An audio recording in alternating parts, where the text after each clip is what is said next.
Magandang araw mga kakotsero. Ito na naman po ang inyong lingkod na si Jigs na magbibigay sa inyo ng giya ngayong araw ng Biyernes.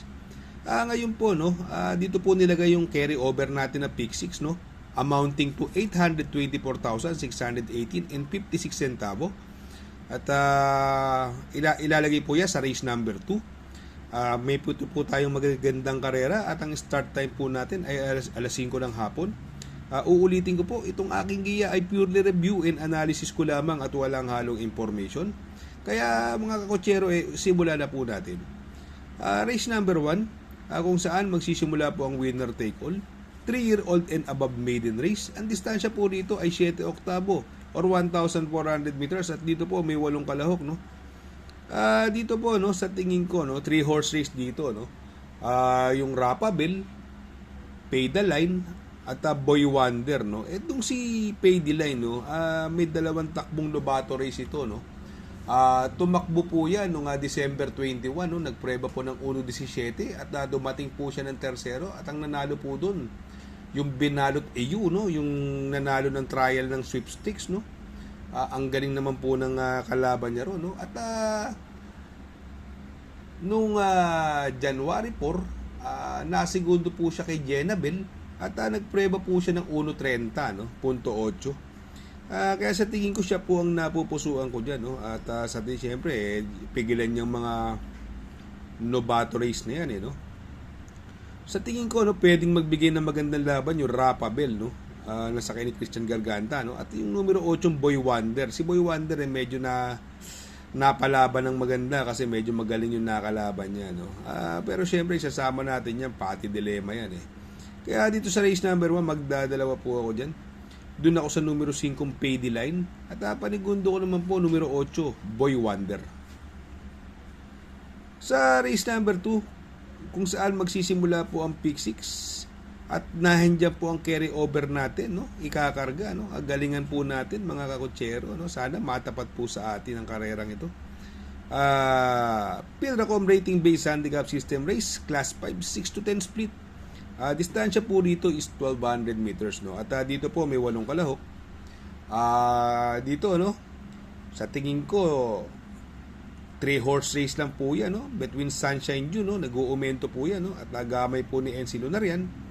Ito namang si Bonnie Avenue tersero last ng dikit-dikit lang kay Beautiful Day segundo po to si Oktubre 14. Palagpas na siya ron palagpas na siya pero talagang magaling yung Pati Dilemma Beautiful Day. Ito naman si Aliana, talagang ang problema nito lundagan lang pag gumanda lundag nito malaki tsamba po nito at medyo magaling lang yung nakalaban din niya si Antonio de la Mugis, nakapigil na nalo yung nakalaban niya kung gumanda larga nito sa tingin ko hindi may hirapan silang talunin niya Aliana, kaya siya po ang napupusuan ko diyan. Sa tingin ko, yun nga, 3 horse race nga, si Sunshine June ang pwedeng makalaban at Bonnie Avenue. Pero para sa akin, to race number 2, magdadalawa-dalawa po ako dyan. Doon ako sa numero 4, Aliana. At panigundo ko naman po, numero 3, Bonnie Avenue. Sa race number 3, kung saan po magsisimula po yung pick 5, Pilracom rating based handicap system race, class 5, 6 to 10 split, distance is 1,200 meters at dito po may 8 kalahok.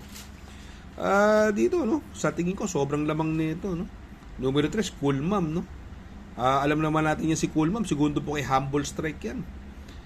Gamay po ni Jeffrey Bakaykay, distansya lang talaga ang kalaban kaya gusto ko magproteksyon Pero kung 1,400 meters to, sa tingin ko dolyar na dolyar ko yan si Cool Mom sa tingin ko ang maganda protection po rito yung Street Magic bumaba po na rating basis to at binigay na po kay Conrad Henson. Ang pwede magdala kasi ng unahan dito si West of the East at si Sinag nung nakaraan medyo sumusugod yan si Sinag. Kaya dito sa race number 3 magdadalawa po ako dyan doon ako sa numero 3 Cool Mom, panigundo ko po pang-protection numero 5 Street Magic. Sa race number 4 kung saan magsisimula po yung ating pick 4, Pilracom rating based handicap system race, class 4, 22 to 27, another 1,200 meter distance at dito po may 8 kalahok. Itong karerang ito medyo mahirap ito, no? At matutunghayan natin nagbabalik na senyorita, no? At mahiwaga ito, no? Papatnubayan ni Jan Alvin, no? Pag pinilit mauna ni Jan Alvin to, mahihirapan sila diyan, no? Pero nanggaling sa matagal na bakasyon, no? Ito namang si High Intensity po, no? Nasegundo po yan kay Winged Heart last, no? Hindi po lumagpas, no? Binigay na po kay Patty Dilema, no? Kaya sa tingin ko siya ang malalyamado diyan, siya ang horse to beat, no? Ito namang si Autumn Shower from NI Uy, binigay na po kay BJ Calyeta, no? Ito namang Art 7 sa tingin ko mukhang hahabol lang siya kay Senyorita, no? Although may magandang prueba rin po yan, no? Kaya dito sa race number 4 magtatatlo po ako diyan. Doon ako sa numero 8 High Intensity. Panigundo ko naman po numero 5 Autumn Shower at isasama ko pong pandiado numero 6 Senyorita. Sa race number 5 Pilracom Rating Based Handicap System Race Class 5 11 to 15 split. Another 1200 meters journey at dito po may 8 kalahok, no. Dito sa karerang ito, no. Doña Chichay galing sa segundo nakaraan, medyo malakas yung laban na yun, no. Flywheel, no. Siya na humabol kay Flywheel, no. Siya pa rin na segundo, no. Sa tingin ko siya ang horse to beat dito, no. Si Doña Chichay. Maraming mabilis dito, marami pwedeng magtangkang humabol sa kanya. Andyan yung Don Pedro at si Swakto Power duo, pero kaya niya sa habulan yan. Alam naman natin medyo matibay yan Doña Chichay niya, matapang lumaban, no? Itong Karing Melody, hindi lang binigyan ng importansya nakaraan yan, no? Binigay na po kay RC Tabor. Pag yan nilaban, yan po sa tingin kong pwedeng maigpit na makalaban ni Doña Chichay. Kaya lang ito si Isla Puting Bato, ito medyo bababa po at gamay ni JT Pabilik. Ang tingin kong kalaban, distansya talaga Pero kung 1400 meters, malaki po chamba niyan ni Isla Puting Bato. Kaya dito sa race number 5, magdadalawa-dalawa po ako dyan. Doon ako sa numero 3, Doña Chichay. At panigundo ko naman po, numero 4, Karing Melody. Sa race number 6, sa penultimate race, Pilracom Rating Based Handicap System Race, Class 4, 16 to 21 split. Distansya po rito ay another 1,200 meters. At dito po may 8 kalahok, no? Dito kung papansinin natin, halos sa parang no? Parang mini sprinter race, no? Puro mabibilis yan, no? Grand Laughter, Flywheel na galing sa panalo, no? Upscale Bell, Hang Loose, Tenacity. Although itong si Grand Laughter nakaraan talo po yan, no? Tinalo po ni Guerrero Warriors nakaraan yan, no? Pero sa tingin ko kaya niya itong laban ito, no? Siya may best time dito Merong 1.20 sa isyan si Grand Laughter, no? At saka pwede pong iuna yan, pwedeng isunod, no? Ito, nagbabalik, Moment of Truth. Sakay ni John Paul Gusi. Gamay na gamay niya po ni John Paul Gusi ang Moment of Truth na yan, no? Alam naman natin, dating stakes race runner din yan. Pero nung mga huling laban niya, medyo pawala na rin Kaya lang, talagang mababa sa laban po. Ito naman si High Roller, tinalo po nakaraan ni Majestic Star, no? Itong si High Roller, nakapaghabulan lang nakaraan to, no? Kay Carmela Slab, no? Kung kaya narimatayan sila ni Majestic Star doon, no?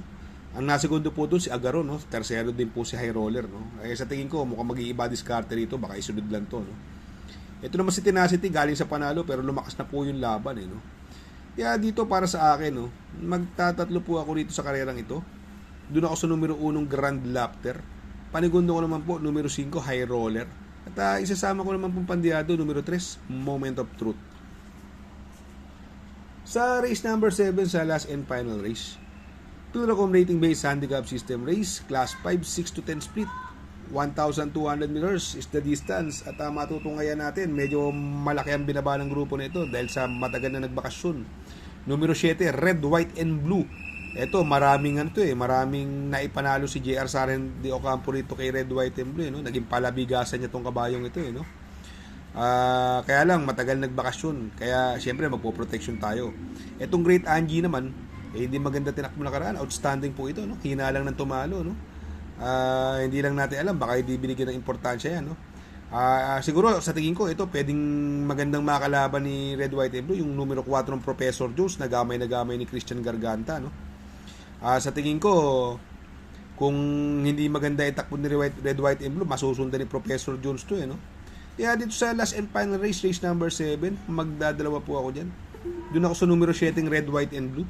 Panigundo ko naman po, numero 4, Professor Jones. Shoutout nga pala kay Sir Pax ng Barkadahan OTV. Located po siya sa 1139 New Antipolo Street, Corner Vargas. Malapit lang po sa Abad Santos, yung bagong ginawang tulay. Very convenient and attentive po ang mga tao. Pwede po kayong mag-EB at party while betting on racing. Baka magawi kayo dyan sa Herrera, Corner o Roqueta. Andyan po ang Pipay's Halo-Halo. Ang isa sa pinakamasarap na halo-halo at homemade lahat ng ingredients po dyan, Ultimo Ice Cream. Tabi lang po yan ng Pares at tatapat po ng Kapihan. Shout out kay Sir Arnel Mendoza. Please support his channel.